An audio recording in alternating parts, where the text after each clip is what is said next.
कभी कभी ऐसा होता है कि ह्यूज फैन फॉलोइंग के बाद स्टॉक रॉकेट की तरह भागते हैं और उसके बाद ना एकदम से जब ठंडा पड़ना शुरू करते हैं तो 20-30% की डिक्लाइन आ जाती है। ये एक ऐसा टाइम पीरियड होता है जहां पे आपको कंपनी को एक बारी रिवाइज करके स्टडी करनी चाहिए। क्या पता उसके अंदर कुछ टर्निंग पॉइंट्स आपको दिखाई दे जाए।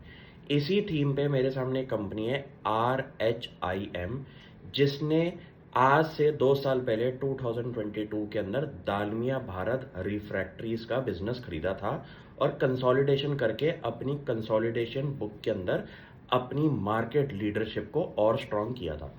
कंपनी के डील टर्म्स को अगर आप पढ़ेंगे तो आपको समझ में आ जाएगा कि RHIM के पास साउथ और वेस्ट इंडिया के अंदर कोई प्रेजेंस नहीं थी रिफ्रैक्ट्रीज बिजनेस के अंदर।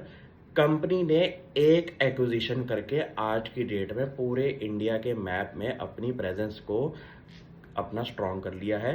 ये एक अच्छी कंपनी की खासियत होती है कि आपके पास जिन ज्योग्राफीज के अंदर काम ना हो और प्रेजेंस ना हो, वहां पे आप अपना एक्विजिशन करके अपनी प्रेजेंस को एकदम लेके आ सकते हैं।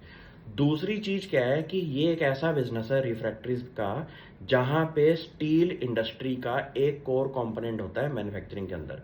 यहां पे आपको ये समझना पड़ेगा कि इंडिया के अंदर अगर इंफ्रास्ट्रक्चर को लेके बात हो रही है तो वहां पे उसका पीछे का प्रोडक्ट जो है स्टील, वो भी बहुत ज्यादा बढ़ने वाला है अगले 6-7 सालों के अंदर। अब स्टील को ग्रो करने के लिए आपको क्या कंपोनेंट चाहिए? रिफ्रैक्ट्रीज इंडस्ट्री का कोर प्लेयर है RHIM। तो पीछे की एक और कंपनी अगर आप पकड़े तो RHIM का भी काम बहुत आने वाले फ्यूचर में बढ़ने वाला है। यहां पे कंपनी का मार्केट शेयर है 40% से ऊपर का रिफ्रैक्ट्रीज इंडस्ट्री इन इंडिया। ये सोचिए कंपनी ने कंसोलिडेशन करके अपने कंपटीशन की कंपनी को भी खरीदा। दूसरी चीज, जिस एरिया में कंपनी की प्रेजेंस नहीं थी वहां पे वो एक्विजिशन करके कवर कर दी, तो इंडिया के पूरे मैप में आपके पास प्रेजेंस आ गई। तीसरी चीज, आप जिस इंडस्ट्री में काम कर रहे हैं वहां पे आने वाले फ्यूचर में ग्रोथ का एस्पेक्ट पक्का है। और चौथी चीज, आप जिस काम में काम कर रहे हैं वहां पे आपका मार्केट शेयर इस टाइम डोमिनेंट पोजीशन पे है।